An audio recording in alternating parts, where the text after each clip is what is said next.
Listo.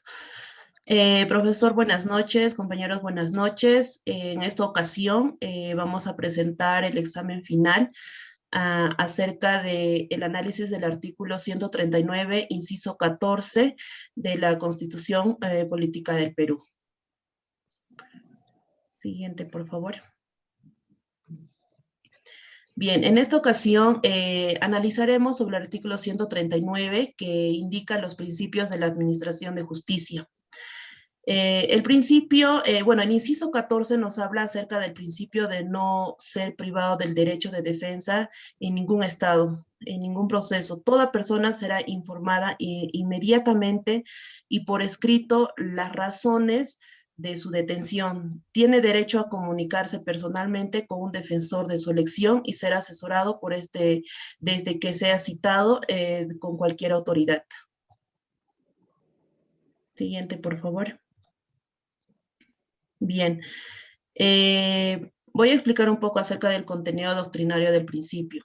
La Constitución reconoce el derecho de defensa en el artículo 139, inciso 14, en virtud de lo cual, un segundito, en virtud de lo cual se garantiza que los justiciables en la protección de sus derechos y obligaciones, cualquiera sea su naturaleza, no queden en estado de indefensión. El contenido esencial del derecho de defensa queda afectado cuando en el seno de un proceso judicial a cualquiera de las partes se lo impide, por concreto actos de los órganos judiciales, ejercer los medios necesarios, suficientes y eficaces para defender sus derechos e intereses legítimos. Sin embargo, no cualquier imposibilidad de ejercer tales medios produce un estado de indefensión que atenta contra el contenido constitucionalmente protegido de dicho derecho, sino que es constitucionalmente relevante cuando se genera una indebida y arbitraria actuación del órgano que investiga o juzga el individuo. Bien,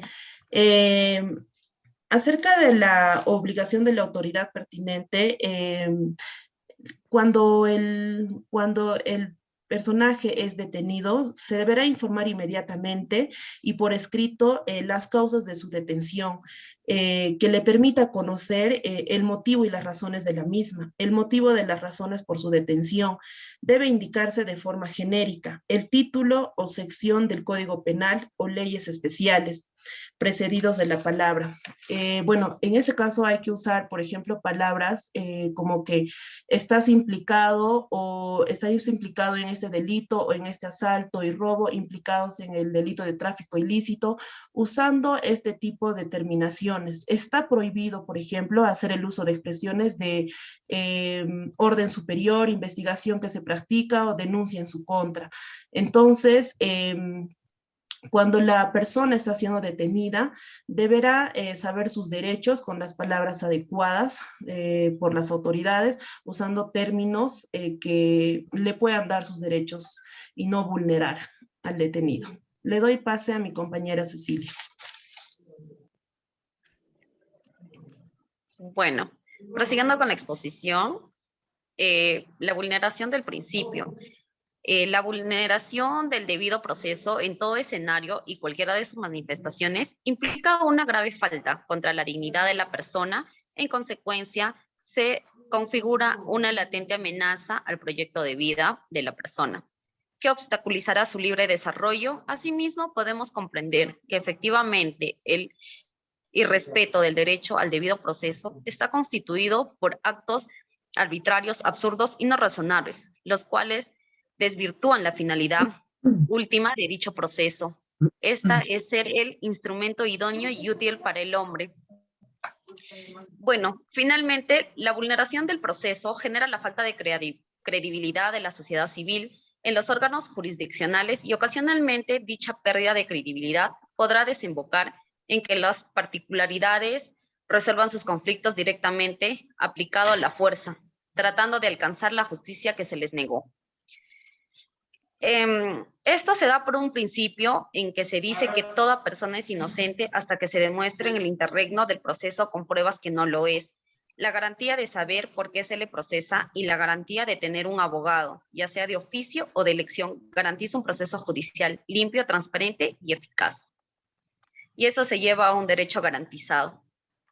Doy pase a mi compañero. Muchas gracias. Con todo lo que se ha comentado, pasaremos al ejemplo, que es el siguiente. El caso número 03571 del año 2015, presentado por el abogado Abel Muñoz Sáenz a favor del defendido Pablo César Quispe Campos. El asunto a tratar es el recurso de agravio constitucional interpuesto por don Abel Muñoz Sáenz, abogado de Pablo César Quispe Campos, contra la resolución de Foja 136 de fecha 18 de julio de 2014, expedida por la Segunda Sala Penal para procesos con reos libres de la Corte Superior de Justicia de Lima, que declaró improcedente la demanda de habeas corpus de autos. ¿Cuáles son los fundamentos?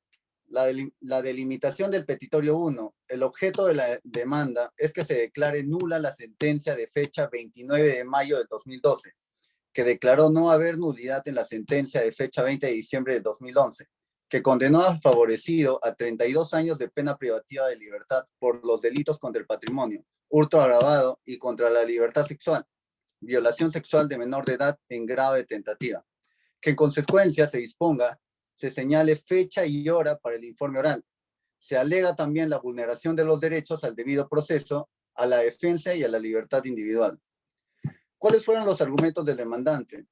El recurrente alegó que al no habérsele notificado para la vista de la causa ante la Sala Suprema y en consecuencia no se le permitió realizar el informe oral, pese a haberlo solicitado, recordando así su derecho a la defensa.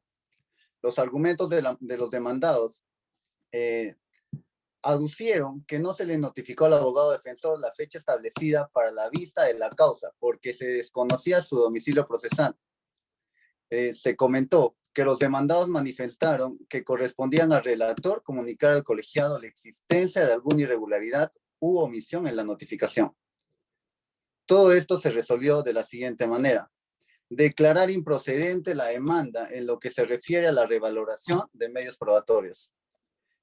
Y en el segundo punto, declarar infundada la demanda en lo que se refiere a la afectación de los derechos al debido proceso de defensa y a la libertad personal. Debemos tener en cuenta que existieron fundamentos, ¿no? Uno de ellos fue la del magistrado Espinosa Saldaña Barrera, quien expresó que se encontraba de acuerdo con sus colegas en el veredicto. No obstante, dio su punto de vista sobre ciertos tópicos que a su parecer no fueron abordados correctamente. Y también el voto singular del magistrado Ernesto Blum Fortini, opinando que por su parte consideró que sus compañeros podrían estar cometiendo un error y expresó sus motivos por los cuales lo consideró de esta manera. Pasando a las conclusiones, llegamos a decir que el principio constitucional consagra una vez más el derecho irrestricto a la defensa desde el momento en que la persona citada o detenida por policía, de tal manera que el ciudadano tenga la libertad de contar con su abogado a su elección y ponerse en contacto cuantas veces sea necesario. Si no hubiera el derecho a la defensa, simplemente se estaría frente a una arbitrariedad y el proceso carecería de todo valor. Sería nulo. El principio de no ser privado del derecho de legítima defensa en ningún estado del proceso refleja la importancia del cumplimiento de los requisitos mínimos del debido proceso establecido en nuestro ordenamiento jurídico. Conforme a ello, toda intervención que resulte en detención debe ser justificada y cumplir con la normativa para no ser arbitraria.